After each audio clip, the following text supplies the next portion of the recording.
all the feels, bro. It's beautiful. Oh my god, that's so big. Wow.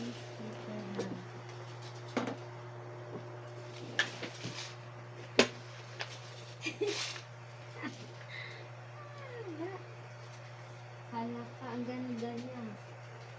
Ang ganda. Tapos petticoat ulit. Tapos may petikat siya ng bonggang-bongga. Ay, bonggang-bongga talaga. Alam mo, bongga, dapat nasa likod ka. Kasi, Ha?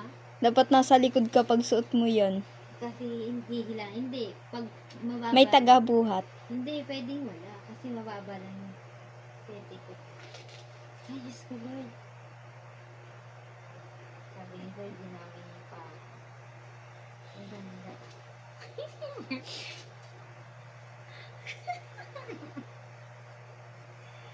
Ay, ako. Bigat niyan. Hindi ko pa alam paano suot. Ay, ang ganda. Ganyan lang yan. Ay, siya. Tapos, ay, wala siyang tali. Tali ang wala. Or the zipper. Sa likod. Tali. Ano yan? Tag din. Ay, bong. Pa-corset.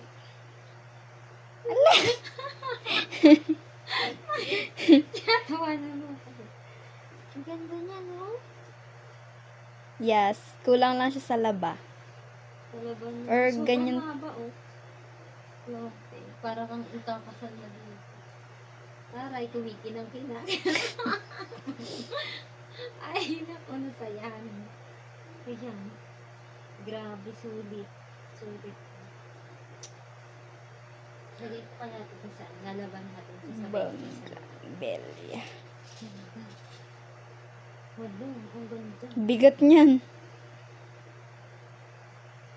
Paano kaya ito? Ay, design niya na ba talaga to? Or pwede siyang alisin? Hindi ko siya alam kung ano siya. Design niya ba yun? Parang Kamay ata yun. ito? Ewan ko lang. Patingin nga. Parang design niya na eh. Or ganyan. Ah, oo. Di ba pagtapos mo lagyan ng petticoat. Ayan. Didikit mo sa kabila. Parang ganon. Ay, ng ano, ng zipper. Kasi Ay, ng, mayroon siyang ano, strap para mag-seal talaga siya. para hindi malaglag. Para hindi Lalo na pag flat ka. flat chested. Hindi, ano siya, nagpipit siya na, nagpit na sa akin. Parang corset. Parang corset style. Tapos, pagka ano, may ano, taliin dito. Ay, alright. Baka mabigat talaga siya kaya may ganyan. Oh, bambong. Hindi naman ganun. Crunchy ng tunog eh. Crunchy yan. Ang ganda. For only. Charot. Okay.